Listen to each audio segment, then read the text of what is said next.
2015년 3월 15일 하나님께서 저에게 주시는 말씀은 누가복음 11장 5절에서 13절입니다. 누가복음 11장 5절에서 13절 말씀을 봉독에 올리겠습니다. 또 이르시되 너희 중에 누가 벗이 있는데 밤중에 그에게 가서 말하기를 벗이여 떡 세 덩이를 내게 구워달라. 내 벗이 여행 중에 내게 왔으나 내가 먹일 것이 없노라 하면 그가 안에서 대답하여 이르되 나를 괴롭게 하지 말라. 문이 이미 닫혔고 아이들이 나와 함께 침실에 누웠으니 일어나 내게 줄 수가 없노라 하겠느냐. 내가 너에게 말하노니 비록 벗됨으로 인하여서는 일어나서 주지 아니할지라도 그 간청함을 인하여 일어나 그 요구대로 주리라. 내가 또 너에게 이르노니 구하라 그러면 너에게 주실 것이요 찾으라 그러면 찾아낼 것이요 문을 두드리라 그러면 너에게 열릴 것이니 구하는 이마다 받을 것이요 찾는 이는 찾아낼 것이요 두드리는 이에게는 열릴 것이니라. 너희 중에 아버지 된 자로서 누가 아들의 생선을 달라 하는데 생선 대신에 뱀을 주며 알을 달라 하는데 정갈을 주겠느냐. 너희가 악할지라도 좋은 것을 자식에게 줄 줄 알거든 하물며 너희 하늘 아버지께서 구하는 자에게 성령을 주시지 않겠느냐 하시니라. 아멘. 미국의 26대 대통령 시어도르 루스벨트는 1901년에서 1909년까지 대통령 재임을 마치고 3선에 도전했습니다. 그런데 이 대통령이 늘 유물처럼 갖고 다니던 안경집이 있었는데 이게 강철로 돼서 굉장히 무거웠습니다. 들고 다니기 불편했겠죠. 이거 갖다 버려야지 그러면서도 못 버린 이유가 이게 오래 갖고 다니다 보니까 애정이 들어서 무거운데도 갖고 다녔습니다. 1912년 그때는 뭐 대통령 제한이 없었기 때문에 몇 번 대통령 하는 거 3선에 도전해서 1912년 선거운동을 하는 중에 독일 출신의 이민자였던 존 슈랭크가 암살하려고 쏜 총에 맞아서 저격당하는 불행을 겪습니다. 놀랍게도 그 총알이 그 안경집에 맞는 바람에 목숨을 건집니다. 그 총탄의 충격 때문에 쓰러져서 정신은 잃었습니다만 의사가 와서 응급조치하고 눈을 뜬 뒤에 이렇게 말했습니다. 철로 된 안경집이 늘 짐처럼 여겨졌는데 그 짐 때문에 오늘 제가 살았군요. 그렇게 말했다는 겁니다. 그때 루즈벨트 대통령 목숨을 구했던 이 총알 자국 난 안경집은 아직도 대통령 박물관에 전시되어 있습니다. 제가 이 사건 기록을 설교를 준비하다가 문득 다시 읽어보고 생각했습니다.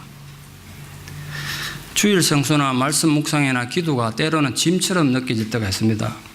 아이고 목사님 요즘같이 불경기가 먹고 살기 힘들어 죽겠는데 뭐 설교하시면 자꾸 기도하라 뭐 말씀 봐라 그러면 짜증납니다. 이런 분도 있으시죠? 짐처럼 생각됩니다. 짐일 수 있죠. 그런데 아십니까? 그 짐처럼 생각되는 그 사실들이 때로는 여러분의 살아가는 많은 인생의 고난 가운데서 많은 혼란과 시험의 총격에서 여러분을 살리는 방패가 된다는 사실. 그래서 우리 버릴 수가 없는 거죠. 짐이어도. 위급한 상황에서 우리가 파괴되지 않고 망하지 않고 승리할 수 있는 것은 귀찮게 생각되고 무겁게 생각되던 그 신앙생활 때문인 줄 믿습니다.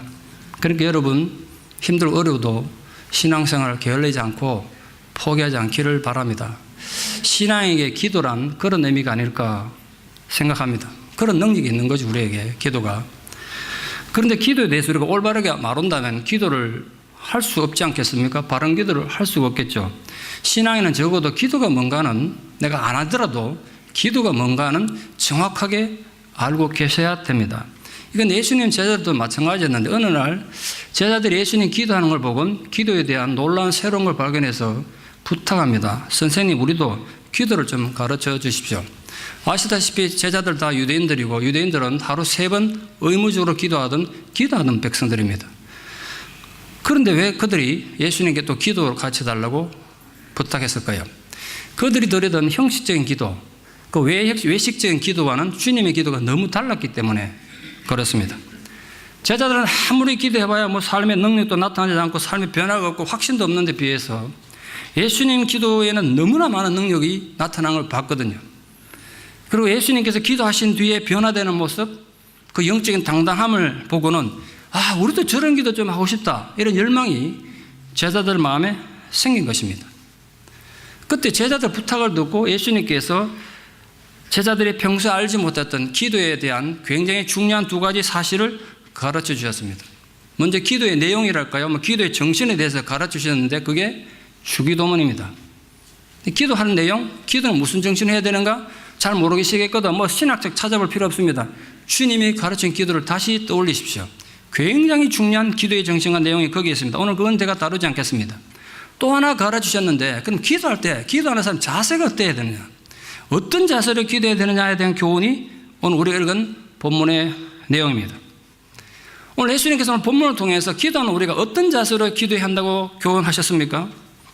우리 오늘 주님의 교훈을 좀 정리해보고 우리도 정말 주님이 가르친 그 방법대로 능력 있는 기도, 의미 있는 기도를 할 수 있는 우리 교회가 되고 성도가 되기를 축원합니다. 기도하는 올바른 자세 첫 번째 의미는 이것입니다. 간청하는 기도를 하라. 간청하는 자라가 되라는 거예요. 이 교훈을 우리에게 가르쳐 주시기 위해서 주님이 비유로 든 내용이 오늘 밤늦게 찾아온 친구의 비유입니다. 오늘 예수님이 비유로 드신 간청의 기도의 출발점은 놀랍게도 자기 문제나 자기 필요 때문이 아니었다는 데 초점이 있습니다. 밤늦게 찾아온 친구의 필요를 위해서 오늘 이 사람의 간청의 기도가 출발합니다. 그도 밤늦게 가족들과 함께 잠자리에 들어 있었습니다. 그런데 멀리서 친구가 찾아온 겁니다. 그것도 굉장히 귀찮고 불편한 거고 어떻게 보면 좀 무리한 것일 수도 있죠. 그런데 그는 그 기꺼이 불편을 감수하고 기도했다는 거예요. 여기서 우리 간청하는 기도의 첫 번째 교훈을 좀 생각할 것은, 여러분, 기도는 내 문제만을 해결하기 위한 신앙의 도구가 절대로 아니라는 것. 우리 내 문제 아니면 기도할 생각을 안 해요. 기도할 것이 없으면 이래야 되는 겁니다. 아니라는 거예요. 주님이 기도는 이런 자세를 하는데 간청하는 기도를 해야 되는데 그 간청하는 기도는 너의 이웃이 필요를 하는 것, 너의 이웃이 고통받고 아파한다면 네 심장 안에 간청하는 뜨거운 기도 열망이 솟구쳐야 된다는 거예요. 우리 그런 교회가 되기를 바랍니다. 내 문제 때문이 아니라 옆에서 누가 아파합니까? 옆에서 누가 괴로움 당하고 있습니까? 그 괴로움 보고 어쩌다 저 꼴이 됐나 비웃는 게 아니라 여러분 심장 속에 그 사람을 위해서 뜨거운 간청하는 열망이 솟구치기를 축원합니다. 이걸 주님께서 기도하는 자는 이런 자세로 기도해야 된다고 가르쳐 주신 거예요. 오늘 밤늦게 찾아온 친구는 먼 여행길에서 식사를 못했는지 굉장히 배가 고팠다고 굶주렸다고 표현되어 있습니다.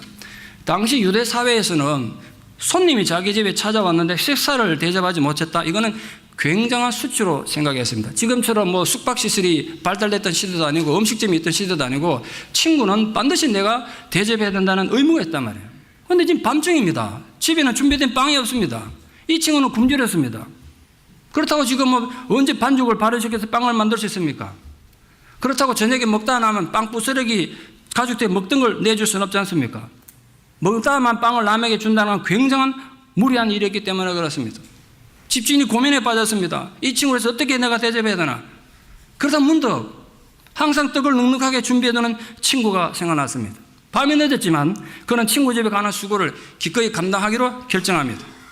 그런데 이제 한 가지 심각한 문제가 대두됐습니다. 지금은 한밤중입니다. 모두들 잠들 시간이죠. 대낮이라도 아무리 친한 친구 집이라도 문이 닫혀 있으면 절대로 방해하지 않는 것이 유대사의 기본적인 예의입니다. 근데 지금은 깊은 밤이고 그 친구들이 다 잠잘 시간인데 거기 가서 문을 두드린다는 것은 굉장히 무리한 일이고 부끄러운 일이란 말이에요. 그런데 오늘 주님께서 기도 자세를 가르치시면서 이 친구가 그럼에도 불구하고 뻔뻔스럽게도 친구 집 문을 두드렸다는 거예요. 우리 한글 성경에서는 그냥 문을 두드렸다 이렇게 번역되어 있습니다만 그 문을 두드렸다는 헬라어 원문에는 분명히 직역하자면 부끄럼 없이 뻔뻔스럽게 문을 두드렸다는 뜻이 포함되어 있습니다. 어디까지 이건 제 상상입니다만 처음에 가서 어떻게 문을 두드렸겠습니까? 한밤중입니다. 다들 고이 잠드는데 미안하니까 조용히 두드리지 않았겠습니까? 그런데 안에서 친구가 잠이 들었는데 인기척이 없습니다. 다시 더 큰 소리로 두드렸겠죠. 근데 안에서 이제 화가 나고 짜증이 섞인 친구 목소리가 들립니다. 아니 한밤중에 누가 예의도 없이 남의 집 문을 두드리는 거야? 누구야? 뭐 이랬겠죠. 그 친구의 큰 소리에 주눅든 친구가 애원하듯이 부탁합니다. 친구야, 나야 나.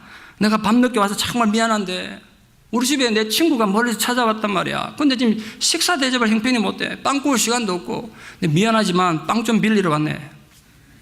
그러니까 아까보다 더 짜증 섞이는 소리가 들립니다. 아니 이 친구가 지금 자네 제정신인가? 이게 무슨 예의 없는 짓이고 뭐 경 없는 짓이냐고. 지금 한밤중이고 우리 가족들 모두 잠자리에 들었네. 내가 일어날 행편이 못 되니까 시끄럽게 말주고 그냥 돌아가게 그랬다고요. 친구의 거절은 당연한 것입니다. 당시 유대사회는 웬만한 부잣집 아니고는 방이 하나밖에 없었습니다. 낮에는 그게 거실이고 밥 먹을 땐 식당이고 밤이면 침실이었습니다. 기록에 하면 부모 자식은 물론이고 그 집에 노예가 있으면 노예도 한 방에 같이 잤다고 되어 있습니다. 한 이불 두고 한 방에 잤습니다. 그러니까 만약에 밤에 잠을 자다 누가 와서 문을 열고 문빗장을 열려면 문빗장 열면 사람들 자는 게 바로 보이니까 모두가 일어나야 했습니다. 굉장히 귀찮은 일이고 무리한 일입니다. 반면에 반대로 생각해 보면 지금 한밤중에 남들 자는데 나머지 문 앞에서 문 두드리는 친구는 또 얼마나 부끄럽고 얼마나 자존심 상한 일이겠습니까? 그러나 굶주린 친구를 생각하면서 채문 빌고 하고 지금 문을 두드린 겁니다. 지금 무슨 얘기하는지 아시겠죠? 기도하는 자세가 뭔가를 주님이 우리에게 가르쳐주고 있습니다. 문 안의 친구가 문 밖의 친구와의 실랑이는 한동안 계속되었습니다. 원문의 의도가 한번 문 두드려서 문이 열린 상황이 아니기 때문에 그렇습니다. 간청했기 때문에 문이 열렸다고 되어 있거든요. 집안에서 가족들과 잠을 자던 친구가 이 황당한 상황을 어떻게 받아들였다고 주님이 말씀하셨습니까? 친구와의 우정 때문에 문을 연 게 아니라 계속 문을 두드리는 그 간청함 때문에 그게 끈질기고 귀찮아서 불편하지만 문을 열어줬다는 거예요. 오늘 예수님이 이 비유를 통해서 우리 기도하는 자세, 간청하는 기도 자세에서 정말 심한 가르침을 주셨습니다. 예수님 의도를 좀 정리하면 이렇습니다. 자신이 무슨 어려움이나 자기 자식의 어려움 때문이 아니라 밤늦게 찾아온 무리한, 그것도 무리한 거 아닙니까? 밤늦게 나머지 찾아온 것도 무리한 거죠. 어쩌면 그 무리한 친구의 배고픔을 해결하기 위해서 남의 집에 찾아가서 신뢰를 범하는 도움을 요청했단 말이에요. 그러나 그 도움은 냉정하게 거절당했습니다. 그런데도 그는 포기하지 않고 계속 문을 두드렸습니다. 친구 우정이 호소한 게 아니라 자기 부탁을 들어줄 때까지 포기하지 않고 계속 문을 두드리는 간청한 그 끈질김으로 드디어 친구에게 줄 빵을 얻었다는 거예요. 그러니까 간청하는 기도의 두 번째 중요한 의미는 이 비유를 통해서 우리에게 주시는 주님의 교훈이 있습니다. 여러분 생각해 보십시오. 친구에게 줄 빵 한 조각 얻기 위해서 그렇게 간절하게 간청했다면 만약에 자신이 위급한 상황에 처했거나 자기 자식이 어려움에 빠졌다면 얼마나 더 간절하게 간청하겠습니까? 생각해 보십시오. 그것이 기도하는 자의 자세란 겁니다. 우리 남을 위해서 기도하겠습니다. 그리고 기도하지 않습니까? 중보기도 합니다. 그러나 어떤 부분은 그건 많이 형식적으로 될 수도 있죠. 그러나 이게 내 문제고 내 자식이 죽느냐 사느냐 문제라면 정말 절실하고도 간절한 마음으로 기도하지 않겠습니까? 오늘 예수님께서 이 비유를 통해서 우리에게 들려주시는 것은 기도하는 자세는 이렇게 절실하고도 간절한 마음으로 기도해야 한다는 것입니다. 그 마음이 우리에게 좀 생겨나기를 바랍니다. 간절한 기도의 세 번째 교훈은 이겁니다. 믿고 기도하라. 그러므로 믿고 기도하라. 지금 모두가 이미 잠든 이 깊은 밤중에 남의 집 문 두드릴 용기가 어디서 났습니까? 잘못하면 봉변당할 일입니다. 맞아 죽을 일이라고요. 그런데 이 친구가 가서 무리하게도 문을 두드릴 수 있었던 이유가 뭐죠? 그 안에 있는 사람이 자기 친구였기 때문입니다. 이 친구는 내가 좀 무리하게 부탁해도 내 부탁을 들어줄 수 있을 것이라는 믿음 때문에 문을 두드린 겁니다. 이 간청하는 기도에 더 중요한 교훈이 하나가 있습니다. 밤중에 가족들과 자다가 대문을 두드리면 무리한 친구 요청 앞에서 집안에 있는 친구는 단호히 거절했습니다. 오늘 예수님의 의도는 이거예요. 이 집 문이 열린 건 우정 때문에 닫힌 문은 열리지 않았다는 거예요. 근데 결국 문이 열렸고 요청한 빵을 주었습니다. 왜 그렇습니까? 친구 우정 때문이 아니라 그랬습니다. 분명히 친구란 우정 때문에 주지는 않았을지 모르지만 귀찮아서 그 간청화 때문에 줬다고 되어 있거든요. 빵 주지 않으면 저 친구 밤새 문 두드릴 것 같다. 그럼 귀찮아. 빨리 줘서 보내버리고 싶어서 그런 귀찮아서 빨리 보내려고 싶은 마음으로 빵을 줬다는 거예요. 이게 무슨 의미입니까? 예수는 이렇게 질문하는 겁니다. 그렇다면 한번 생각해 보란 거야. 그 인간들은 귀찮아가지고라도 그래 빨리 빵을 줘서 허락해서 보낸다면 우리에게 자신의 독생자까지도 아끼지 않고 희생하신 하나님의 아버지께서 하나님 자녀는 우리들의 기도에 얼마나 더 간절하게 응답하시겠느냐는 거예요. 한번 생각해 보란 거예요. 사랑이 풍성하신 하나님 아버지께서 우리의 답답한 현실의 기도에 얼마나 신속하게 얼마나 뜨겁게 응답하시겠느냐 하는 것입니다. 그러므로 너희들이 기도할 때 실망하지 말고 간청하는 것이 기도하는 자세의 첫 번째 교훈입니다. 여러분 간청하는 기도를 할 수 있기를 바랍니다. 그게 부르짖지 않은 기도든 마음으로 묵상하는 기도든 여러분 하나님 앞에 정말 절실한 마음으로 기도하는 분들 되기를 바랍니다. 기도하는 자세의 두 번째 교훈은 주님께서 세 가지 명령어와 그 결과물로 주셨습니다. 구하고 찾고 두드리라는 거예요. 예수님 기도에 대한 가르침은 구하라, 찾아라, 두드리라 여기에 강하게 나타나 있습니다. 이걸 원문을 좀 더 정확하게 번역하자면 시제와 문법을 포함해서 번역하자면 이렇게 번역해야 정확합니다. 계속해서 구하라, 계속해서 찾아라, 계속해서 문을 두드리라. 그렇게 번역해야 합니다. 구하라는 것은 요청하라는 뜻입니다.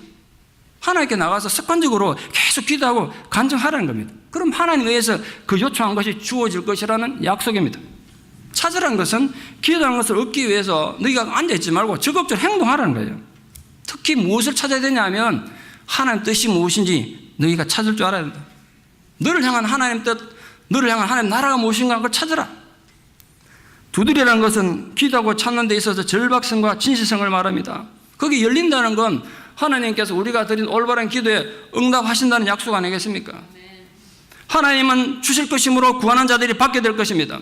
하나님이 함께 하심으로 찾는 자들이 찾게 될 것입니다. 하나님의 능력으로 막힌 것을 열어줄 것이므로 여러분 앞에 지금 막혀있는 모든 것이 열릴 줄 믿습니다. 그러면 결국은 기도할 때 인내와 끈기를 갖고 기도하라는 거예요. 근데 우리가 기도할 때 솔직히 얼마나 의지가 약합니까? 한두 번 기도해보고 안 되면 그냥 포기해버립니다. 그러니까 이런 기도하면서 실망할 때가 얼마나 많습니까? 그러므로 사랑하는 성도 여러분, 절대로 실망하지 말고 계속 기도하십시오. 계속해서 두드리기 바랍니다. 간절한 열망으로 계속 기도하는 분들 되기를 축원합니다. 세 번째로 기도하는 자세의 정말 중요한 교훈은 그럼 우리가 무엇을 위해서 간청하느냐 이겁니다. 무엇을 위해서 간청하느냐.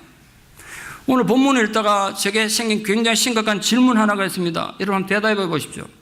그럼 사람이 무조건 간청하는 기도는 무조건 다 응답됩니까? 우리가 간청하는 기도는 무조건 다 응답이 됩니까? 현실이 어떻습니까?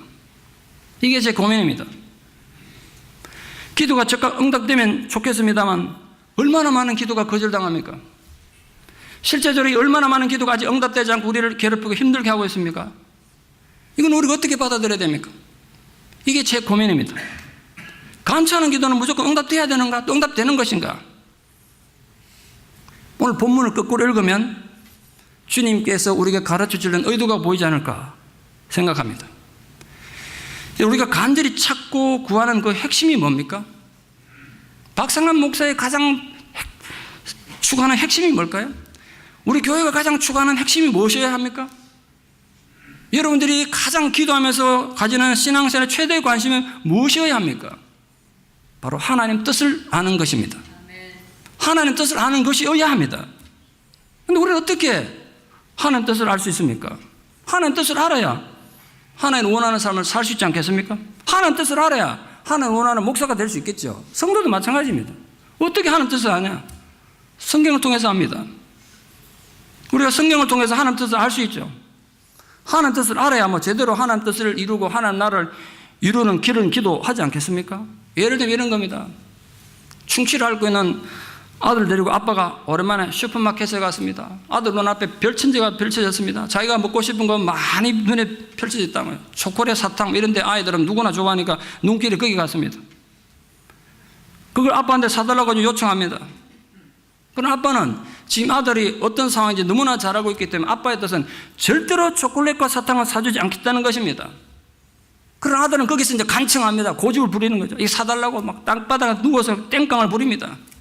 아빠는 절대로 안 된다고 단호히 말합니다. 이 아들이 오랜만에 아빠 손잡고 슈퍼마켓 가서 자기가 진짜 원하는 걸 갖고 원한다면 아빠의 뜻이 어딘지 분명히 알아야 합니다. 기도도 마찬가지입니다. 우리 무조건 요구하면 무조건 들어준다는 뜻이 아닙니다. 간청한다는 뜻이. 여러분의 모든 상황에 대한 하나님 뜻은 무엇일까요?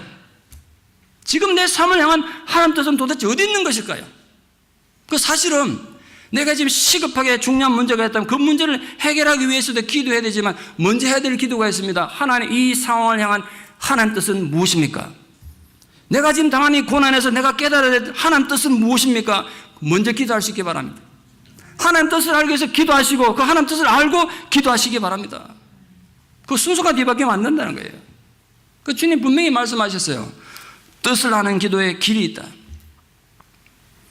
네 번째로 기도하는 자의 자세는 아버지 하나님을 전적으로 신뢰하는 자세로 기도하라는 거예요.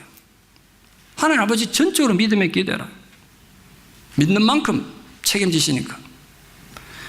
예수님 가르침은 이제 친구 관계에서 부모 자식의 관계로 상황이 바뀝니다. 그래서 이렇게 말씀하셨습니다. 너희들이 아무리 악할지라도 좋은 것을 자식에게 줄 알거든. 자식은 부모에게 많은 걸 요구하지 않습니까? 왜 요구하고 어떻게 요구할 수 있습니까? 1년 동안 자기 생일만 기다리던 아들이 있었습니다. 어느 집 아들인지 잘 모르겠습니다만 드디어 내일이면 자기 생일입니다. 전 평생에 생일 이브라는 걸 처음 들어봤습니다. 이러니까 어느 아들이 또 표가 나네 또. 그 아들이 아빠한테 이렇게 말했습니다. 아빠, 오늘이 내 생일 이브니까 내 생일 이브를 기념해서 뭘 해줄래? 기가 막히죠. 그러면서 한수 더 뜹니다. 내일 생일날 친구 모아서 파티도 해주고 지가 갖고 싶은 장난감 사달라고 요구합니다. 당당하게 요구합니다. 지가 해준 게 뭐 했다고 그렇게 당당하게 요구합니까? 이 아들이 도대체 무슨 권리로 아버지한테 이거 해주고 저거 해주고 심지어 지 생일 이브까지 챙겨달라고 요구합니까? 그렇게 당당하고 떳떳하게 요구할 권리가 도대체 어디인 것입니까? 자격이 있죠, 분명히. 자격이 있습니다. 아들이라는 자격 말입니다. 아들이기 때문에 아버지에게 담대하게 요청할 수 있는 것입니다. 하나님과 우리의 관계도 마찬가지입니다. 아버지에게 요구하면 분명히 그 하늘 아버지는 내게 주실 것이라는 신뢰와 믿음을 우리가 갖고 있다면 하나님 아버지 그걸 실망시킬 수 없기 때문에 가능하면 자식에게 좋은 걸 주려고 한다는 거예요. 아버지와 이 아들의 관계 속에서 그 밑바탕에 흐르는 중요한 정신, 기도 정신은 믿음입니다. 친구를 믿었기 때문에 밤중에 감히 문을 두드릴 수 있었다면 아버지를 믿는 아들은 얼마나 더 당당하게 그 아버지 앞에 가서 요구할 수 있고 두드릴 수 있겠느냐, 이걸 지금 가르쳐 주신 것입니다. 중학교에 다니던 아들이 나병에 걸린 슬픔을 가진 아버지가 있었습니다. 이 나병에 걸리면 그 동네에서 쫓겨나야 되고 한 집에 살 수가 없었으니까, 전염병도 아닌데 옛날엔 전염병으로 생각했으니까 아버지가 이 아들을 소록돌에 데려다 주기 위해서 배를 타고 항구에 갔습니다. 아들이 의사로부터 나병 걸렸다고 진단을 받았지만 아직 병세가 겉으로 드러난 게 아니니까 외모로 봐서는 정상인처럼 보였습니다.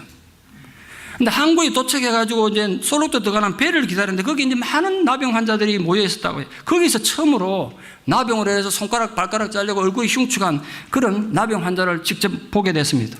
아버지도 충격받고 아들도 충격받았습니다. 배는 떠나는데 아버지가 차마 이 아들을 그 흉측한 나병 환자들과 함께 그 소록도로 보낼 수 없어가지고 손을 잡고 그 항구 뒤편에 외딴 바닷가로 데려갑니다. 아들에게 비장한 마음으로 아버지가 말합니다. 아까 너 그 나병 환자들 봤지? 그렇게 사는 건 사는 게 아니야. 그렇게 살 바에 오늘 나와 함께 여기서 죽자.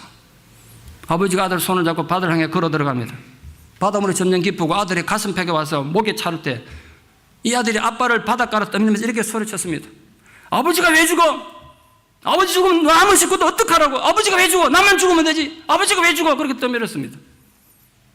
그렇게 외치는 아들 보니까 아버지 가슴이 미어져 차마 죽지 못해서 다시 손잡고 바닷가로 나와서 눈물 속에 아들을 소록도로 보냈습니다. 그리고 40년이 지나도록 그 집안에서는 두 분 다시 이 아들의 이름조차 올리는 일이 없었습니다.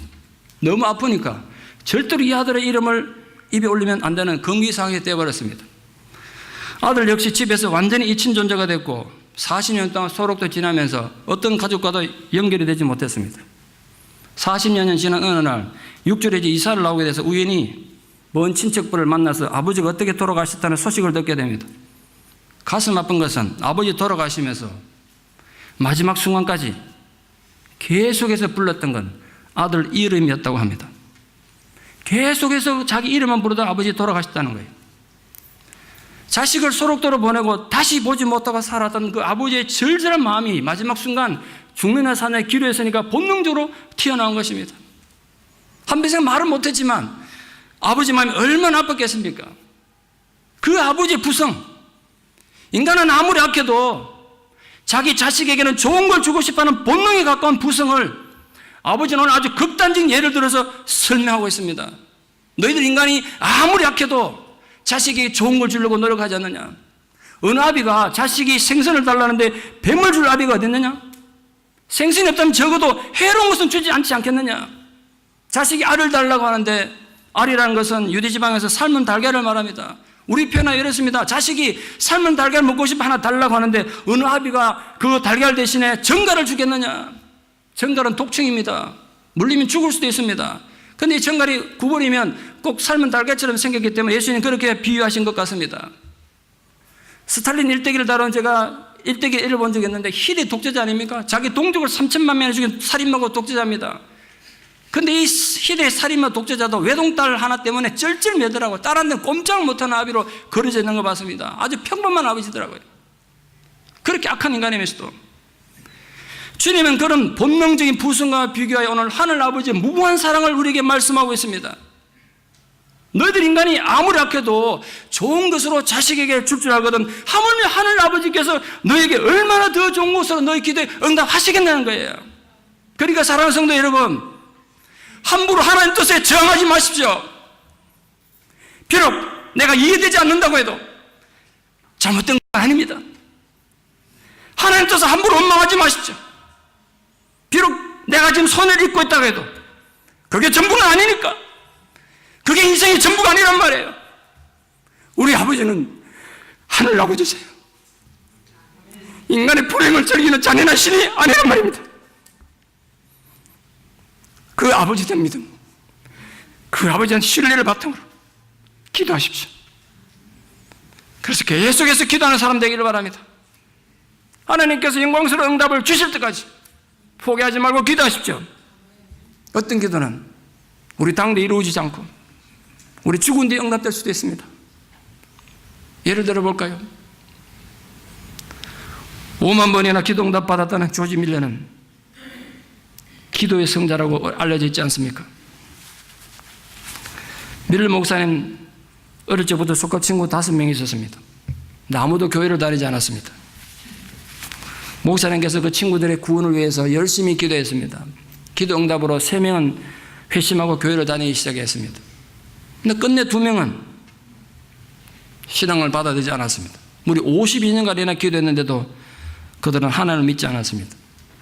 연세 드신 밀러 목사님 노년에 병을 얻게 되고 언제 죽을지 몰라 자기 생애 마지막 설교를 하기 위해서 교회에 섰을 때 밀러 목사님 생애 마지막 설교라는 소문이 퍼졌습니다. 자기 친구가 죽기 전에 마지막 설교를 한다니까 궁금해서 그 예배에 참석했습니다. 그때 그 강대상에서 노쇠한 죽어가는 친구가 마지막 하는 설교에 감동 듣고 그 예배에 참석했던 친구가 예수를 믿게 됩니다. 그러나 마지막 한 친구는 끝내 주님을 영접하지 않고 밀러 목사님은 주님께 부름을 받아 하늘나라로 갔습니다. 끝까지 신앙을 거부했던 그 친구는 친구가 죽었다는 부음을 두고 장례식에 참석했습니다. 근데 그 장례식에서 친구인 밀러 목사가 자신을 위해서 52년간이나 기도했다는 소리를 듣게 됩니다. 그래도 주님을 받아들이지 않았는데 밀러 목사님 돌아가신 그 해가 지나가기 전에 그도 하나님을 믿게 됐습니다. 그러니까 친구에 대한 미안함과 하나님 은혜에 대한 감격으로 늙은 그 친구는 영국을 순회하며 간증하는 자리를 만들었습니다. 그 간증은 이거였습니다. 밀러 목사님의 모든 기도는 응답되었습니다. 그리고 그 기도의 마지막 응답은 제 자신입니다. 그게 그 기도의 고백이었습니다. 지금 우리가 살고 있는 사회는 사회적으로 너무 많이 힘들고 어려운 시대에 우리가 살지 않습니까? 경제도 어렵고 세상은 점점 희망을 잃어가는 것 같습니다. 온갖 테러와 범죄의 소식들이 우리를 삭막하게 만들고 있습니다. 그러므로 어느 때보다 기도가 필요할 때입니다. 여러분, 기도함으로 셈을 얻고 기도를 통해서 용기를 얻어서 세상을 이기는 승리자가 되기를 바랍니다. 마지막으로 주님께서 기도의 자세, 최고의 기도의 자세가 뭔가를 이렇게 말씀하셨습니다. 기도함으로 얻는 최고의 유익이 뭔지 그걸 알고 너희들이 기도하는 자가 되라. 우리가 기도를 하면 지금 우리 필요한 거, 물질이 필요한데도 안 이루어지고 몸이 아픈데도 치유되지 않고 어려움이 있습니다. 지금 내게 필요한 것은 당장 해결되지 않더라도 중요한 결과가 있다는 거예요. 우리에게 나타나는. 그걸 알고 기도하라는 거예요. 오늘 주님께서 우리의 기도의 최고 유익이 뭔지 알고 하는 기도가 올바른 기도다. 그러면서 이렇게 말씀하셨습니다. 너희가 악할지라도 좋은 것으로 자식에게 줄 줄 알거든 하물며 하늘 아버지께서 구하는 자에게 무엇을요? 성령을 주시지 않겠느냐. 우리가 기도하는 동안 그 순간적으로 우리 기도가 즉각적으로 응답되지 않을 수 있습니다. 그러나 그 기도하는 과정을 통해서 우리가 얻게 되는 굉장히 놀라운 수확이 있습니다. 이건 제 개인의 간증이기도 합니다.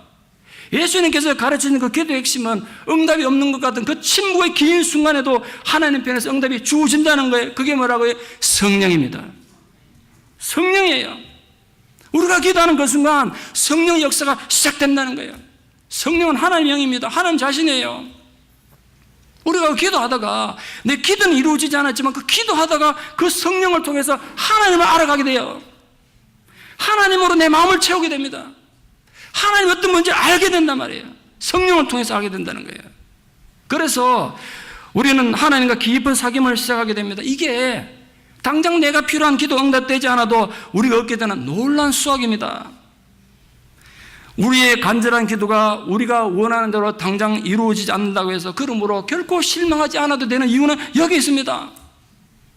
한밤중에 찾아온 무례한 친구의 부탁을 우정 때문이 아니라 귀찮아서 들어준 인간의 이기심, 아무리 악해도 자식에게는 좋은 것을 주려고 애쓰는 인간의 원초적 본능, 그에 비하면 긍휼하심이 풍성하신 하늘 아버지께서 왜 우리 기도에 응답하지 않겠습니까? 그런데 예수님 마지막 기도의 결론은 정말 깊이 묵상하셔야 됩니다. 만약 예수님께서 그러므로 너희들의 모든 기도가 반드시 응답될 것이다 이러면 이해하기 쉬웠을 겁니다. 그런데 예수님이 이렇게 말씀하셨어요. 구하는 자에게 성령을 주시지 않겠느냐. 우리 기도 내용은 온데가 안 닿고 성령만 남아버렸습니다. 그 의미가 뭘까요? 그래서 고민이 됐습니다. 그래서 묵상하기 시작했습니다. 그 의미가 뭘까? 예수님 기도의 가르침 보면요, 내 기도가 응답됐냐 안 됐냐 온데가 없어졌어요. 성령만 남아버렸어요. 이유가 뭘까요? 의미가 뭘까요? 비유를 들어 설명하겠습니다. 며칠 전 뉴스 보도에 의하면 칠레에서 낭포성 섬유증이라는 유전병을 앓고 있는 14세 소녀 발렌티나 마우레이라가 자신의 고통을 호소하면서 너무 고통스러우니까 대통령에게 병원에 명령해서 자기를 안락사시켜달라는 청원을 보낸 것이 기사가 났습니다.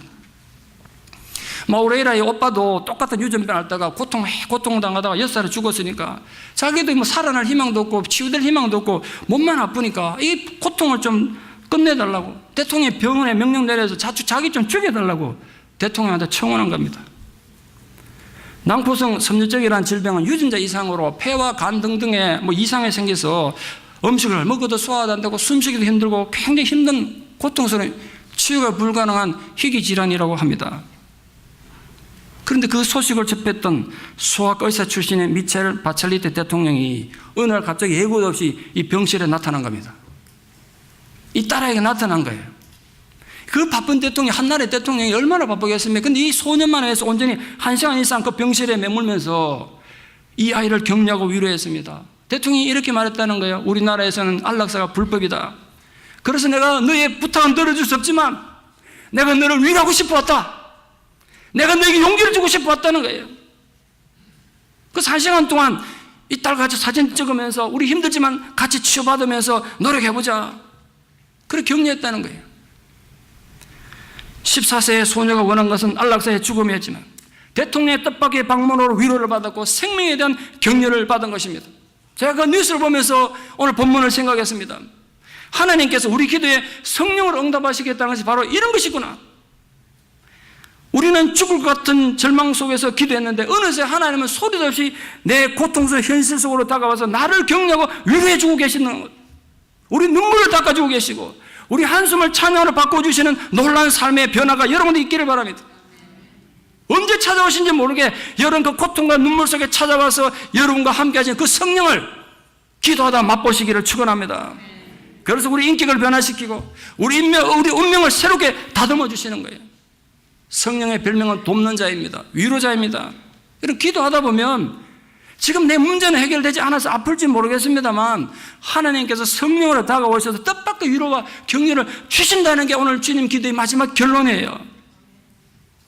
오늘 예수님이 하시는 하나님께서 우리에게 주시는 가장 좋은 기도 응답이 성령이라고 선언하신 이유는 그 성령을 통해서 우리는 하나님 아버지와 자녀된 우리의 인격적 교제가 유지되는 거예요. 성령 때문에. 우리 삶을 통해서 하나님의 이름을 거룩하게 하고 하나님의 뜻이 우리 삶을 통해 이 땅에 이루어지도록 하는 성령 때문입니다. 성령은 우리 성도들이 어떻게 살아야 되는지 방법을 알려줍니다. 성령은 우리에게 죄사함의 확신을 주십니다. 모든 악에서 우리를 지켜주십니다. 우리 모든 일상생활에서 염려와 고통을 제거해 주시고 살아가기에는 힘을 주시는 분도 성령입니다. 많은 분들이 이 성령 받겠다고 목매답니다. 그런데 성령 받을 목적이 뭡니까? 혹시 자기를 과시하기 위해서입니까? 내가 이런 성령 받다 과시하기 위해서입니까? 아니면 신비한 체험을 해보기 위해서입니까? 오늘 예수님 내린 결론은 결코 그런 게 아닙니다. 우리가 간절히 기도하며 응답으로 받은 성령을 통해서 열매를 맺기 위해서입니다. 무슨 열매입니까? 인격의 열매를 맺기 위해서입니다. 내가 과거에 어떤 상처가 있었든지 어떤 인격적인 문제가 있었든지 성령을 받으면 새로운 삶의 인격이 맺힌단 말이에요. 사랑과 희락과 화평과 오래 참음과 자비와 양성과 충성과 온유와 절제의 열매를 맺어서 성숙한 실천하는 제자로 자라가기 위해서 성령이 우리에게 오시는 것입니다. 여러분 잊지 마십시오. 기도는 우리 인생의 가장 위대한 드라마입니다. 우리가 기도하는 그 순간 비록 우리 눈에는 보이지 않지만 하나님은 성령을 동원하셔서 우리 기도에 응답하시기 위해서 위대한 역사를 설계하시고 역사를 운행하고 계십니다. 우리는 그 하나님의 백성된 특권을 가진, 기도의 특권을 가진 하나님 자녀들 아니겠습니까? 그러므로 여러분 간청하는 기도자가 되십시오. 계속해서 구하고 계속해서 찾고 계속해서 두드리며 낙심하지 말고 기도하시기 바랍니다. 이 두 가지 기도하셨다면 또 계속 기도하시기 바랍니다. 하나님 아버지의 신뢰함으로 기도하십시오. 믿음으로 나아가 기도하십시오. 간절히 기도하십시오. 그리고 마지막으로 우리의 지저분한 심령이 성령으로 가득 채워지고 하나님으로 가득 채워지는 기도의 능력을 날마다 체험하는 은혜와 감동이 우리 모두에게 있기를 진심으로 축원합니다. 기도드리겠습니다. 하나님 아버지 감사합니다. 이 놀라운 은혜와 사랑을 인하여 우리가 진실로 하나님을 찬양합니다. 주님께서 우리가 어떻게 기도해야 되는지 기도하는 자의 자세에 대하여 이렇게 귀한 교훈을 주셨습니다. 우리가 정말 간청하는 기도하는 자가 되기를 바랍니다. 내 문제만 위해서 기도하지 않기 바랍니다. 우리가 그런 이기적인 기도자가 되지 않게 해주시어서 이웃의 아픔, 이웃의 슬픔, 이웃의 고통을 위해서 내 심장이 간청하는 기도자가 되게 도와주시옵소서. 실망하지 않고 기도하기를 바랍니다. 내 뜻대로 세상에 되어가지 않는다고 해도 우리가 결코 포기하지 않고 기도하게 하여 주시옵소서. 내가 원하는 것이 당장 이루어지지 않아도 하나님께서 성령으로 우리에게 함께 하시겠다고 약속하셨습니다. 그 성령이 우리에게 옴으로써 우리 인격이 바뀌고 우리 삶이 바뀌고 신앙에 대한 비전이 바뀌어가는 실천하는 주의 제자들 되게 도와주시옵소서. 이 위로와 이 격려가 지금 특별히 심각한 질병으로 투병된 우리 사랑 가족들에게, 경제적 위기로 마음이 위축된 우리 사랑 가족들에게, 이 설교를 듣는 모든 고난과 절망과 눈물 가운데 있는 자들에게 주님께서 약속하신 성령의 위로로 함께 해주시는 은혜가 있게 하여 주시옵소서. 예수님 이름으로 기도드리옵나이다. 아멘.